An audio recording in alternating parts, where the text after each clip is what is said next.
possível ter vício em doces e nem perceber?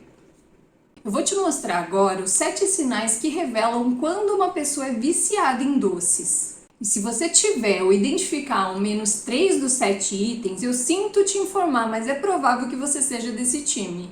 E eu vou ter que confessar pra você, eu tinha todos esses. Mas eu só fui perceber aos 37 anos, quando eu olhei pra dentro de mim uma crise de ansiedade lá em 2020. E esse autoconhecimento fez eu passar pela maior transformação da minha vida. Meu nome é Giliane, eu sou uma ex-viciada em doces e ex-comedora de emoções que consegui me livrar do vício em doces e agora eu quero ajudar outras pessoas a fazer isso. Antes de mais nada, é preciso falar uma coisa muito importante sobre a palavra vício. A gente usa essa palavra para várias coisas, mas existem 2 tipos de vícios principais: o vício em substâncias e o vício em comportamentos. E eles podem fazer algumas coisas em comum. Por exemplo, ativa o sistema de recompensas, utiliza a dopamina, que é um neurotransmissor, e também pode causar mudanças efetivas no cérebro, que é a neuroplasticidade. Mas eles atuam de maneiras diferentes. Por exemplo, as substâncias afetam diretamente o cérebro, os neurotransmissores, os receptores e até os caminhos neurais. Os comportamentos precisam de uma repetição para ativação do sistema de recompensas a cada vez que acontece esse comportamento. E isso pode transformar o cérebro. Toda vez que eu vou falar sobre vício em doces, eu gosto de colocar a palavra vício entre aspas, porque o vício em doces é a repetição de um comportamento que ativa o sistema de recompensas. Então, toda vez que eu falar vício em doces, pense que eu tô falando no comportamento, mesmo que eu não tenha colocado as aspas, beleza? Depois de tudo esclarecido, vamos começar agora a conhecer os 7 sinais. Existe uma escala para cada sinal. Ele pode ser inexistente, muito fraco, fraco, médio, forte ou muito forte. E ele depende de frequência, intensidade e intervalo entre as ocorrências desse sinal. Mais uma confissão que eu preciso fazer aqui. Eu tinha todos os sinais e eles eram fortes, mas o 7º, eu tenho uma coisa para contar sobre o 7º que você vai ficar...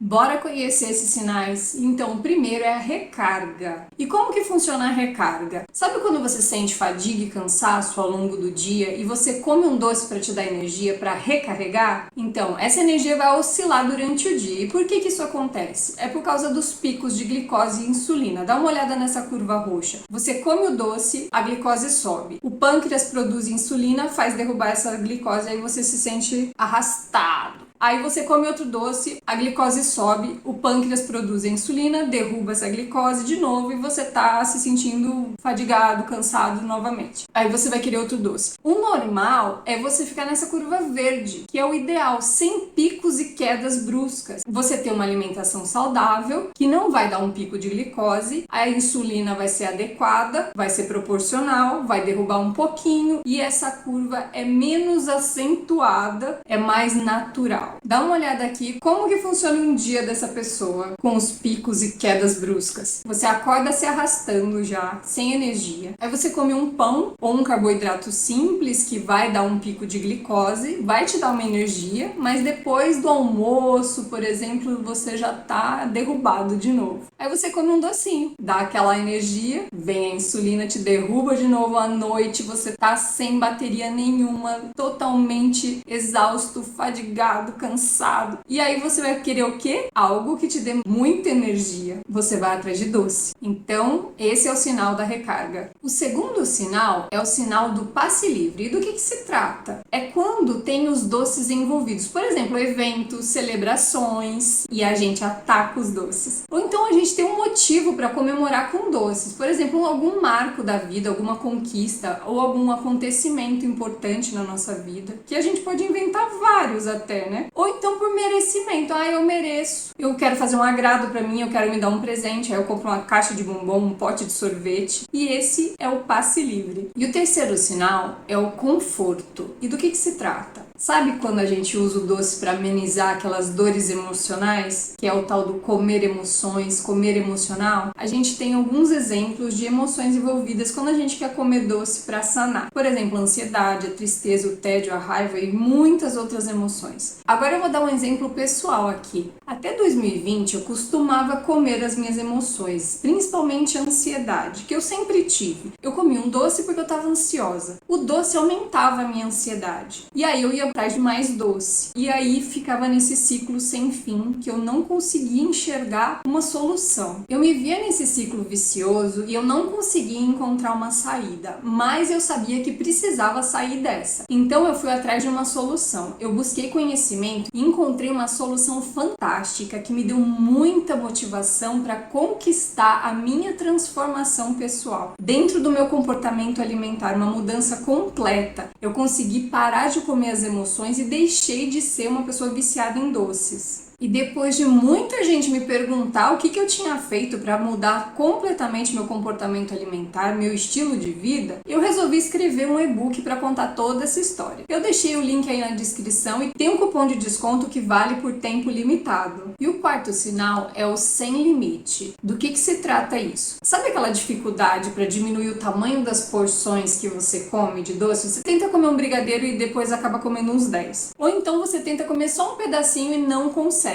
Você vai lá num pedacinho de bolo e acaba comendo o bolo inteiro. Eu comi uma vez uns 5 pedaços de bolo ao invés de almoçar, para você ter uma ideia do meu vício em doces. Sabe aquela história de tentar comer um tabletinho de chocolate, uma fileirinha só? Não era comigo. Vou deixar aqui para você ler uma página do meu e-book onde eu conto várias das peripécias que eu fazia com doces, principalmente depois do almoço. E o quinto sinal é o prende e solta. É engraçado esse nome, né? E do que se trata? Sabe quando você restringe o consumo de doces durante um tempo? Por exemplo, durante a semana, o meio da semana, de segunda a sexta, ou até a quinta, e depois você exagera no final de semana? É isso, é o prende e solta. E o sexto sinal é o acionador. E do que se trata ele? Sabe quando você tem estímulos constantes de doces, você vê no celular, na TV, pessoas em volta, ou então você tem os doces no seu ambiente, dentro da sua geladeira, do seu armário, na sua bolsa, na sua gaveta do escritório, aonde quer que seja, você tem doces ao seu redor. E você tem facilidade de acesso. Então você vai passar em frente a alguma loja de doces, uma padaria, uma doceria, uma sorveteria, ou então um carrinho que vende doces, qualquer coisa que está no seu caminho ou no seu trajeto usual. Então esse é o sinal do acionador. E antes de passar para o último sinal, eu queria te deixar um recadinho importante que você vai gostar. Eu salvei toda essa apresentação em um arquivo em PDF e eu vou deixar o link aí na descrição para você baixar. E aproveita e já faz o resto. E o último sinal é o impulso. E do que se trata o impulso? Sabe quando você não tem doces por perto, mas você quer buscar, você tem um impulso para ir atrás. Mas esse impulso depende da quantidade de esforço que você vai fazer. Por exemplo, se é só pedir por um aplicativo, ou eu vou ter que pegar o carro e sair para comprar. E qual é o preço do que eu quero comprar ou o preço do que eu vou gastar no caminho, sei lá. Qual é o custo, o esforço que eu vou ter que fazer para ir atrás desse doce? E a motivação que eu tenho, ela é uma carga alta ou uma carga baixa de motivação para fazer esse esforço? Esse é o impulso. Agora, como eu prometi, eu vou te contar o meu impulso na saga do quindim. Estava eu com meu marido aqui num domingo à tarde e de repente bateu na minha cabeça que eu queria comer um quindim. Toca a gente, pega o carro e vai atrás, na primeira padaria. Eu falei assim, qual padaria vai ter quindim? Aí a gente já foi numa específica, que era um pouco afastada daqui de casa. E aí não tinha quindim naquela padaria. A gente percorreu mais uns quilômetros e foi atrás de outra padaria que tinha um quindim. Só que ele era tão mirradinho, tão pequenininho. Eu comi, mas sabe, não fiquei satisfeita. Isso era o domingo. Na segunda-feira, eu tava ainda com vontade de comer quindim. E eu lembrei que tinha uma loja que vende doces em atacado. E eu fui lá e comprei uma caixa de quindim. Grandes. Não satisfeita com aquele quindim do domingo, eu comi todos os quindins, deve ter sido 6 ou 8, na segunda-feira ou durante a semana. Olha o impulso que eu fui atrás do doce, todo o esforço que eu tive, toda a motivação para ir atrás desse quindim. Vê se isso é um baita de um sinal de que eu tinha um vício em doces. E aí, você conseguiu identificar 3 ou mais desses sinais? Conhece alguém que também tem esses sinais? E você já imaginou conseguir ficar 30 dias sem açúcar e os benefícios disso na sua vida?